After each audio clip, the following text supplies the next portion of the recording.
The animal kingdom is very kinky. You thought humans were kinky? Have you considered bisexuality? Gay? No way. They're having sex at least 2.3 times an hour. Just bros being guys. Yeah. Just pals. Yeah. Like 6 feet apart because they're not gay. I don't know, but they're going to hell. If you're not kinky, you're boring. So boring. Do a backflip. Ooh. What's going on, everybody? Welcome back to the Queer Collective podcast. I'm your host, Carbon. I'm Emily. And I'm Sebastian. And welcome to the show. Today, the Queer Collective podcast is going WILD Thornberries. We are diving into the interesting world of the animal kingdom to answer the question, is queerness natural? We're going to talk why you should care, arguments for and against, and we'll discuss the heteronormative biases that have existed within science. So stay with us because this is going to be a wild episode. And this episode is brought to you by Vizzy Hard Seltzer, but more on that later. Clink. To guide us through this topic, today we have the lovely Sebastian, who identifies as trans-masc, non-binary, and demi-man. He uses he/they pronouns and has a bachelor's and master's in science, specializing in animal health, behavior, and welfare. Beyond being so highly educated, Seb is also an incredible house dancer, and they're in the ballroom scene, walking face, obviously. So starting off hot, Ooh. Seb, Yes. why should we care? You have 30 seconds. You can have more than that, but go. Because I said so. That's good enough for me. Let's move on. Like, that's why I did 6 years of university. You just take my word for it. Yeah. It's important because I feel like for queer people like us, we've heard a lot of rhetoric as for like queerness is not natural. Like, why would animals do it? It doesn't make sense. Mm-hmm. But queerness has always been here. And it's not only just been here existing, but it's actually has value. It's not like a mutation. It's not like we're a fault. It's normal and it's beneficial. And if we actually look at how we got to this rhetoric that queerness is unnatural, we see that this is a really good example as for how our own cultural norms, our own internalized biases get in the way of how we interpret our own data and our own research. So being able to recognize that and fight against it is a really key part, because otherwise we're going to be having misguided conclusions about this kind of science. Personally, for me, I really appreciate more representation of queerness being normalized. Back when I was in grade 9 and realized I was queer, that was not exciting. It was scary. And what sort of helped me accept it and be less scared was seeing queerness normalized. And I figured that maybe it would be helpful for other people listening to this conversation.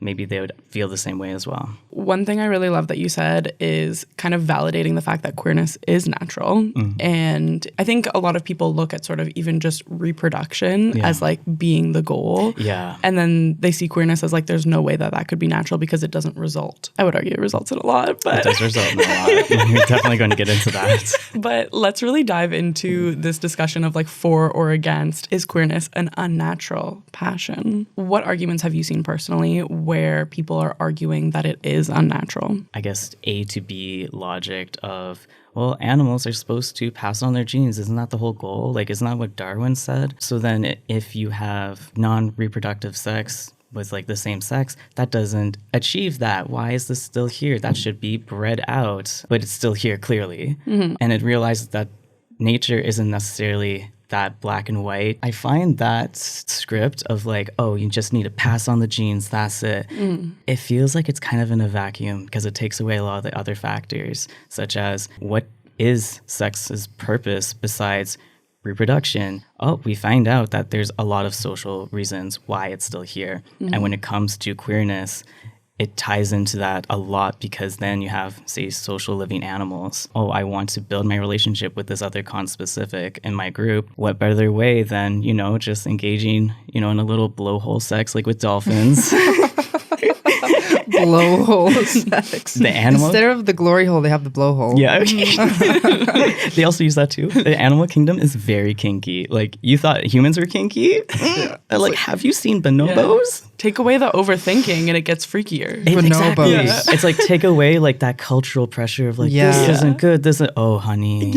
It's good. It's going to get weird. It's going to get very weird. Like, especially bonobos, I love them because they're noted as the make love not war ape. And they're matriarchy, right? Yes, they're matriarchy. A lot of animals are. And I remember talking to my animal behavior prof in like 4th year just because I was like, Miriam, is there any species that has a patriarchy? And she just like looks for a while. She's like, I don't think so. Really? Yeah, because a lot of it is matriarchy. Yeah. And then there's other different types of hierarchies. Like you have like a harem. It's kind of like when you have one animal that has a lot of partners. A really good example is chickens. Like you have a cockerel or two cockerels and they have a bunch of hens and they help take care of the hens.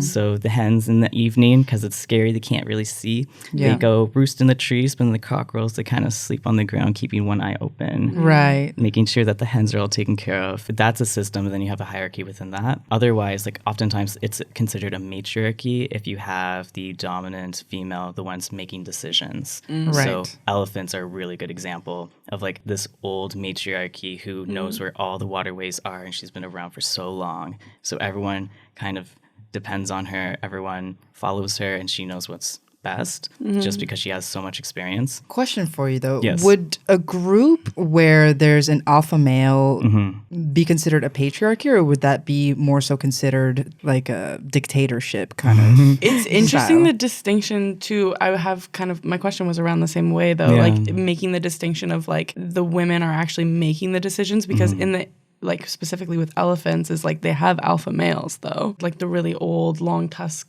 Oh, guys, yeah. you know? Oh, yes, Yeah, yes, yeah, yes, yeah, yes, yeah. yes, yes. The Like- super tuskers. Oh my Yeah. gosh, Yeah. yes. If I remember correctly with elephants, you would have the family unit. It is still led by a matriarchy. The different families that like are part of that unit, and you know, maybe they birth one that's a male. As they grow older, they'll still stay around their mom and with the group until they reach an age where they're now an adult, and they might go off and form their own bachelor group.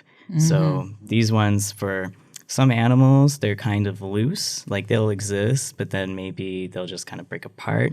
With elephants, it kind of is the case, but what we did see is that they might have very long-term partnerships with other males. And, you know, they'll hang around each other.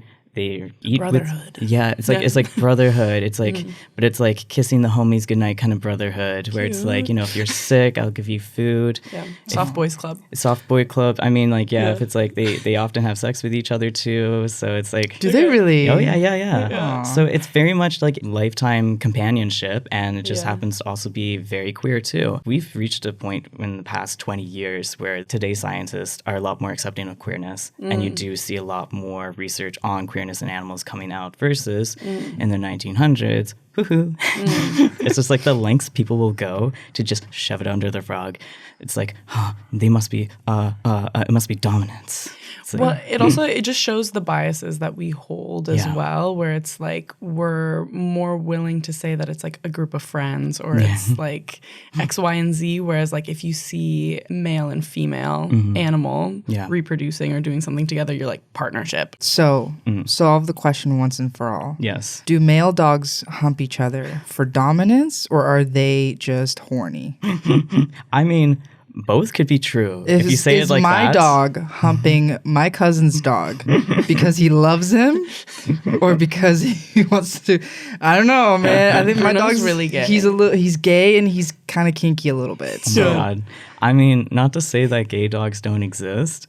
Have you asked your dog? I wish that I could. Yeah. Exactly, I do. right? I have a strong feeling my dog's gay, but I think I think he's bisexual. Yeah. Oh yeah, no, Yeah. and it's like, and if you look at the animal kingdoms, like bisexual, that's almost like a sweet spot. Like obviously there are hetero animals, there are animals that are engaged in homosexual behavior. But, like bisexual, that is like you get the best of both worlds. Yeah. Hannah Montana. Okay, but let's dive back into our arguments here. Yeah. First, we started out with the non-procreative sex piece, and that Yeah. being a sin, Yeah. and being kind of Bible. like, why would you do that No, if there's right? no outcome? Exactly. And like historically, it was considered a sin to have non-procreative sex. It didn't actually matter whether you were homosexual, heterosexual. It's like, it's not procreative and it's outside of marriage. That is not good. It wasn't until I think it was the 1890s that even the term homosexual as a label was even created. Gay sex would exist. They just didn't really have the label for it until later on.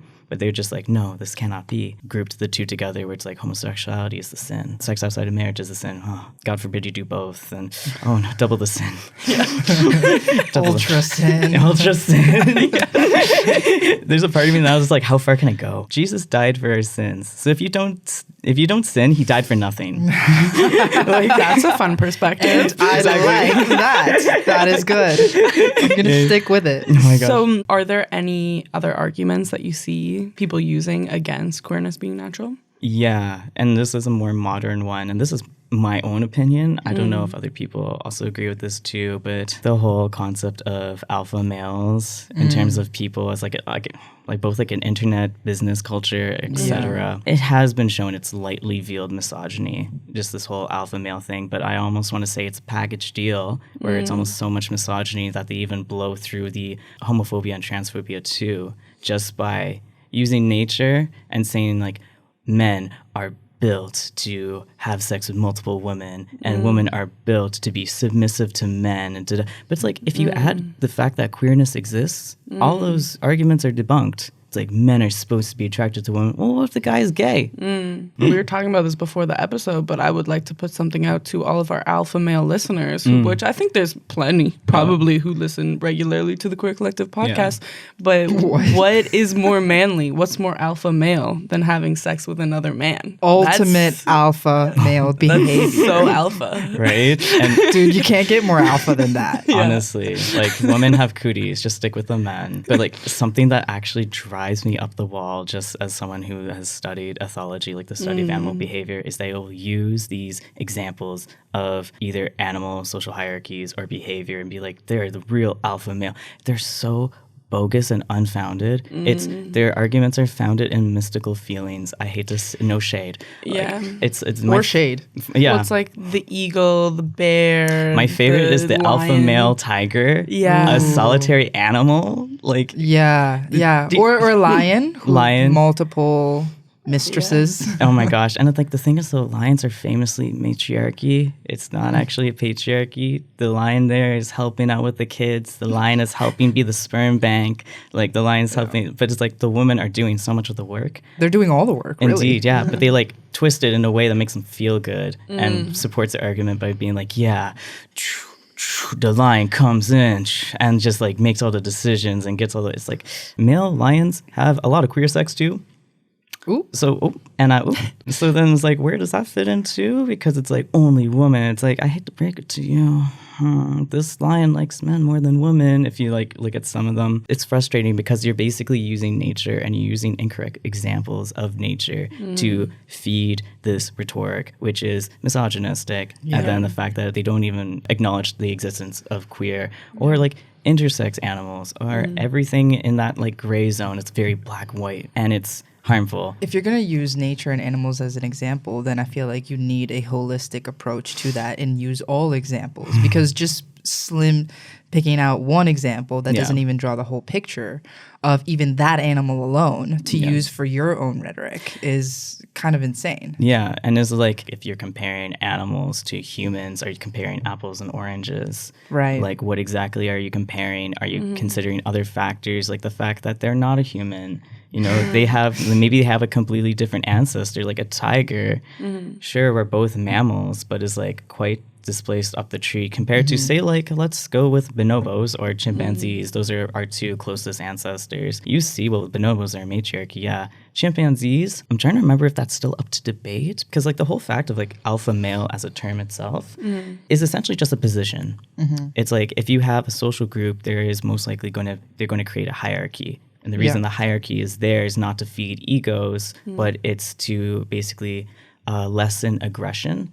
When it comes to resources, they're like, okay, we know who gets it first, rather than everyone constantly fighting for these resources every single time. It's like, no, we have an order of how we do things. Right. It's kind of like, if you're in the kitchen, you got head chef, you got sous chef. Right. But now it's like business books being like, you got to be head chef of like the group. It's like, you have to let everyone know you're the boss. It's like, or you can just like do your job and be nice. Because like, even like alpha male chimpanzees, like the most closest one, do mean aggressive alpha chimpanzees exist? Yes. Will they last in that alpha position very long?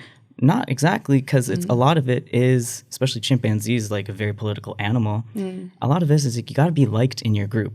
So a lot of the times these chimpanzees are a lot more empathetic, or they'll like console their others in the group a lot more. They're doing a lot more work, making sure everyone's fed. They'll look out for the underdog of the group. Like it's very much not in line with the kind of, I guess, picture that this like alpha male sort of trope is trying to paint. Of just like they're the strongest, so... Yeah, it's like they're the strongest. It's like, does strength put you in that alpha male position? It's only part of it. Yeah. You also have to be liked by the group. So you can have the smallest male of the group be alpha because he is well liked and has a lot of power in that sense. Interesting. But literally it's just a position. They took it from like wolf data, and then Franz de Waal, who's a primatologist, used it in his book. That one's called Political Chimpanzees. I'm trying to remember the title. But either way, someone in Washington in politics were like, this is a great book. Everyone, you got to read this book. And now it just kind of got blown out, where you can now have business books of like how to be the alpha male of your company, how to be alpha male of da-da-da. And it's like, whoops, you guys are missing some critical information. So in what ways has queerness been present in the animal kingdom? And to further that, in what ways do you personally see it being beneficial? But before we get into that, this podcast is proudly sponsored by Vizzy Hard Seltzer. And with Vizzy's vibrant flavors, you can now follow your own vibe. For those of you who know Queer Collective, you know that Vizzy has been a longtime supporter of us and our mission to create accurate and positive representation for the entire queer community. So if you are a hard seltzer drinker, we highly recommend drinking and supporting one that you know also supports the queer community. And now, back to the episode. In the animal kingdom, when you have like homosexual behavior or this like non-contraceptive sexual behavior, it's not just limited to same-sex animals. You can also have animals of the opposite sex engage in different forms of it. Are non-contraceptive and non-reproductive the same thing? Basically synonymous, Okay. yeah. Okay, got it. So right now we have over 1,500 species of queer animals, and this number is still counting, just because this is based on what we can see and we can observe, right? So two animals in particular, you got dolphins and orcas. You know, there's a lot more research on them, partly because I believe it's because they were in captivity before. They're also cute, so research will want to fund that. Yeah. But also they engage in these kinds of behaviors in more shallow waters where we can see them. Other whales, they engage with it more further down. So we can't see it. We actually don't know at this point in time, we don't know a lot about the sexual lives of whales. There could be a lot of kinky stuff down there in the dark, but we just can't see it, right? Yeah. But this is where we're at right now, and this is just within the past 20 years of being a lot more accepting of queerness. But what I love a lot is like these orcas can take down an entire moose, but at the moment there hasn't been any that just aggressively... And a super yacht. Yeah, super yacht, yeah. Super yachts, yeah. Super yacht. I got a lot of like tea or like theories around that, but I'm not going to bust into it because we're not talking about how to eat the rich. We're talking about why the whales are gay. Surprisingly, though, orcas have not been recorded to attack humans. They can take down an entire moose, but they just don't. So how are the whales gay? Why not? like has anyone really I was spending so much time arguing like this is why they're gay. It's like, why not actually? What's the evolutionary cost? Close to zero. We even saw like in the whale documentary that we were watching is like they're having the hardest time even following their like mating cycle because it, like you said, it goes like so far under. There's so much we don't know. So it's more like prove me wrong. No, but I mean when you have like a social group like that, I can tell you why, like what some of the benefits of being gay. Yeah, tell me. It's like infomercial. It's like, have you considered bisexuality? Not to be anthropomorphic meaning that you kind of project human like qualities onto animals. But like we don't see sex as humans as just something just to procreate, right? There's also a huge social aspect to it, and that's very similar with animals. You have sociosexual behavior, so basically this non-contraceptive sex, which is really common, especially in group living animals. Similar to like why hierarchies are there, you know, to reduce tension. It's like this is also an act to help reduce tension or strengthen bonds, negotiating dominance relationships, etc. So there is this huge social benefit. Say heterosexual behavior. Cool, you can reproduce, but then you also miss out on that huge social aspect. which other animals in your group might have. And then, you kind of lose that and you might get further down because your conspecifics don't like you as much. Oh, you can reproduce, cool, yawn. What else can you do? Exactly. Do a trick. Do another trick. Honestly, yeah. And it's like, especially if you look at a lot of animals, like the actual reproductive act of sex is just only a portion of it. Like dolphins in particular, you would have a lot of these lifetime long partnerships between 2 to 3 males. They're having sex at least 2.3 times an hour. Hold up. What? That's a lot of An sex. hour? An hour. Dolphins. They're kinky. And oh it's my like goodness. the anatomy too, because, it's not like animals where you got gravity. They're in the water, right? It's very acrobatic. Their penis is basically has the kind of musculature similar to our tongue where it can be like very mobile. Yeah. And I love how one of the researchers studying this wrote like the owner of the erection was unknown. It's just so acrobatic, man. It's just hard to follow. Humans are kind of lame. What else can you do? Is your penis like a Oh tongue? my god, this cis-het men are quaking, like are quivering right now. They're like, what do you mean my penis has to be like a tongue? I'm crying. But reproductive sexual act is only like a portion of the time. A lot of it is that social aspect, especially, oh my god, bonobos. I'm probably going to bring them up a number of times just because they're such a good example of how that sociosexual behavior is so ingrained in their culture in particular. So you got maybe, wake up one day, you're a bonobo. One, congratulations. But also, you might have your partner. You might come back with the other groups and you're like, oh my gosh, these are like other people in my group. I'm so happy to see you. Let's just all have an orgy right now. And then that's like, Love it. I know, right? You start off your day like that and you go about it. And like by mid-afternoon, you probably had sex about like 8 times. Whoa. Damn. Yeah, that I remember reading Bonobos. bonobos. And they're one of our closest ancestors. Damn, it's like on your way to work, it's like, sorry, I'm late. I'm just having an orgy right now with my neighbors. But it's like, that's why they're very much like the make love, not war ape. And so animals will very much use that a lot. And so that's sort of the benefit of it. So when you have like, going back to like that spectrum, if you got like homosexual, cool, you maybe have a lot of these stronger relationships with other people or other animals in your group, but then you can't reproduce. So it's like, Darwin's turning in his grave a little bit like, no, come on, you got to pass on your genes. But however, when you do have certain animals, like let's say you do have an animal that is homosexual. I believe this was the case with foxes where the scientists brought it up. Why is there an evolutionary benefit to being homosexual, like just homosexual?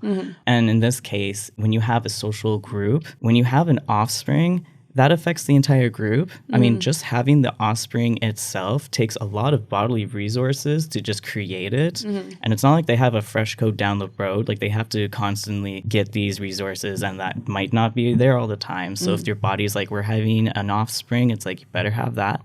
So then, once you sacrifice those resources, you have offspring, cool. Now you got to take care of that offspring if that's like part of that species. But the other animals in the group are like, there's an offspring here now. So what better way than to have the gay aunt and uncle to help you take care of that offspring? So that's one of the theories why homosexuality is also beneficial, is not having offspring all the time isn't a bad thing, especially when they're related. Their genes are also similar to that, and that's how they pass on their genes, almost like in a secondhand way. So that's how they argue that some of the genes carry through. And even if they're not related, say there'd be albatross. There's an example of lesbian couple. We love the lesbian albatrosses. Let's say there's an abandoned egg or an abandoned chick. This couple will actually take it in, so it helps the species in that way. If one of the parents die or both parents die, now you have an orphan.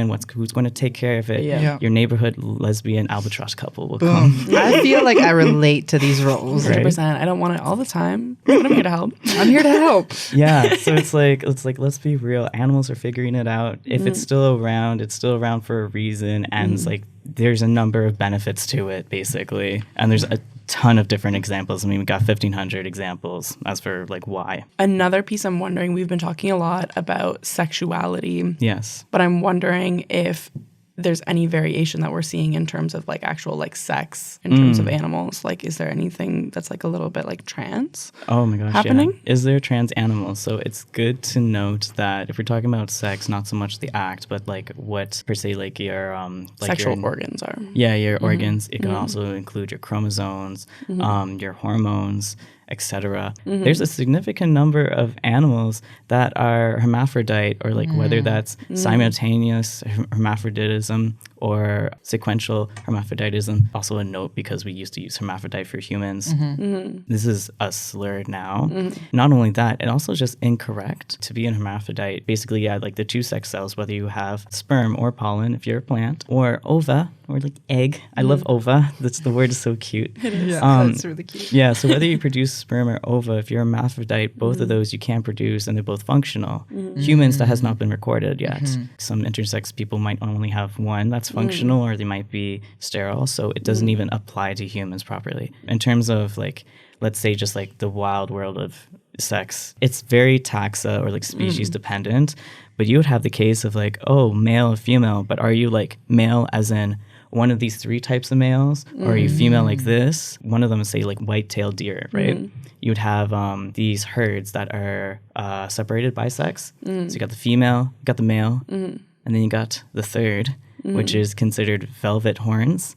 So if you got a male, when they grow their horns, when they're young, they have like this fuzz on it that's like velvet. But as they get older, that velvet shreds, and then you have like the actual horns. But sometimes it doesn't, and their bodies are also very like feminine-esque. So you get these velvet horns essentially, which is almost like an intersex white deer. And so these ones might get sort of pushed out of the group of the males, in which they just form their own with like 3 to 7 of them, and they're kind of living a happy life because the male only groups, they're kind of like, especially mating season, they are fighting and they might lose like 1/4 of their body weight. Versus the velvet horns, they are vibing. They're vibing. They're not fighting. And you know, what's the benefit of having them? Because they don't really reproduce. If you have an orphaned deer, they'll take it into the group. So, you know, gender in particular, are there animals that are like transgender? You know, even though it's a social construct, do they experience even like dysphoria, similar to like how trans people experience dysphoria? You have something called the other minds problem. So I know that I have thoughts and feelings. That's my own subjective experience. The only way I can communicate that, you know, me, like I'm non-binary, is through language. That's our vehicle. Or, you know, we can argue art, music, dance is also a vehicle of like explaining my subjective internal experience. With animals, it's basically what we can measure and what we externally observe. So, you know, what are an animal can be bisexual, but they only have females around. So you just only see them have heterosexual like behavior, but you wouldn't know unless you observe that externally. So right now, is there transgender animals in the same way? The question is left open because we just don't know what that internal world is and if it's similar to trans people. So next we really want to get into the theme of, is science biased? If queerness was always present in the animal kingdom, then why has this not been reflected in science studying animal behavior sooner? Like, why haven't we heard about it up until more recently? Science is interpreted by humans, and humans are going to be influenced by their own cultural norms, by their own internalized biases. If you have basically like the same kinds of people,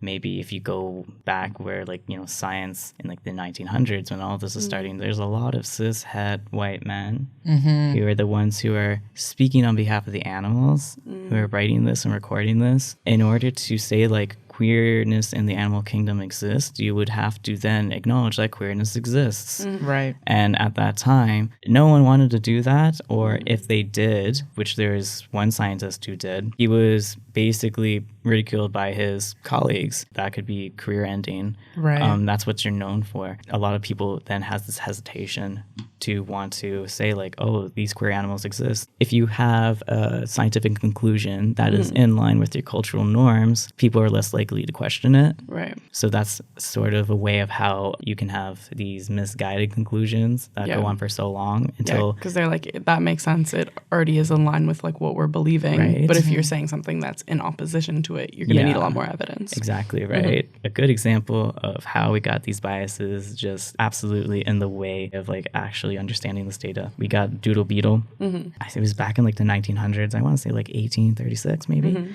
You have the doodle beetle got one male mating with another male, and they're just like, oh my God, what's going on here? It must be dominance or whatnot. Sometimes you would have different theories like depravity. And then you got Henry Gadeau de Querville. He said that, oh, well, maybe they prefer it. And then everyone said, No way. No way. What do you mean prefer? Like, you cannot know. And so he was scorned, essentially. And then everyone kind of stopped really writing a lot about this. Yeah. You got your own internalized homophobia, where we have one scientist looking at bighorn sheep, very bisexual species to begin with. They're very queer. He would observe queer behavior, but wouldn't write about it because I believe, like, he quote, he's like, I cringe at the fact of realizing that, having to write down it and acknowledge that these animals are homosexual. And then I got my favorite ones where it's if you're writing about queer animals, you gotta write it with that same homophobic rhetoric that you throw at humans. Let's see some examples. We got, ready? In 1922, we got the title, Disturbances of the Sexual Self, which I believe might have been covering primates. In 1987, we have a note on the apparent lowering of the moral standards in Lepidoptera, which is a butterfly species. Lowering of standards. As if they have like morals and values and these kinds of things. Exactly. Like the extent they are going. Yeah. It's like they lack morals. That's why they're engaging in homosexual behavior. These It's butterflies lack morals. What else are they doing? I don't know, but they're going to hell. Right. With that being said, what is the scientific community's perspective on this now? What we see now is that queerness in the animal kingdom is recognized. It's here. It does have purpose. It has value. So an example is we have Dr. Christine Webb. So she's a primatologist. So we know bonobos, they are kinky AF. They engage in a lot of sociosexual behavior. Chimpanzees, they engage in some, but the males are typically just almost all the time aggressive to the other males. They wouldn't engage in sociosexual behavior between the males, right? But then Dr. Webb is like, has anyone looked? No one? Okay, I guess I will. And they found that, that was their groundbreaking result, was that male chimpanzees will engage in this sociosexual behavior to reconcile with other males after fighting. So Makeup sex. Oh, yeah. Makeup sex, yeah. You can say it like that. Yes. For people who might not study ethology, the way to study behavior is you have your scientific question. We only want to look at certain behaviors that's going to answer that question, else we're going to be here all day, all night. So it's like you basically create an ethogram, kind of like a legend in geography class. It's like blue means water. Right. It's like sitting means the animal's not moving. It's like, its rump is touching the ground. You have rate it out so that when you are publishing this, if we're talking about sitting, this is what sitting means. Right. So we're on the same page. So it's like we're only going to be looking at these behaviors. If you didn't even consider the fact that these male chimpanzees can have sociosexual interactions with each other, it's not even going to be written down. Yeah. Right. So it's almost like a filter. You're just going to completely miss it. And personally, sometimes I'll be watching my animals and I notice something. I'm like, oh, a note to self for like maybe next time. Just like maybe that's a different research question. But if they already got those biases in the way too, then it's like those chimpanzees are just bros being guys. Yeah. Just pals. Yeah. Like 6 feet apart because they're not gay. Exactly.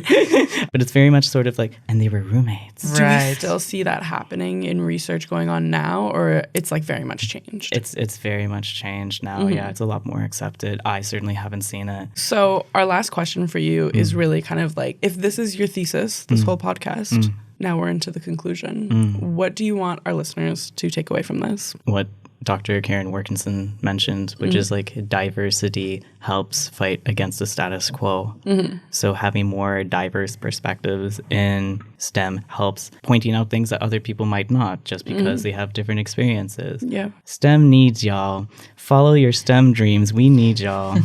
My takeaway is that growing up religious and everything that they teach you in the church, everything that they teach you in Christian school, which is what I went to, this is like so affirming for me because all of these preconceptions that I had as a child and trying to pray the gay away or wishing that God would like fix me is just completely invalid and untrue. And I think that a lot of people, especially religious people, or just like homophobic people, like just need to realize that. For me, the biggest thing with this is kind of taking away the stigma around sex as well, especially with like all of this talk around the bonobos being super kinky, us being very closely related to the bonobos.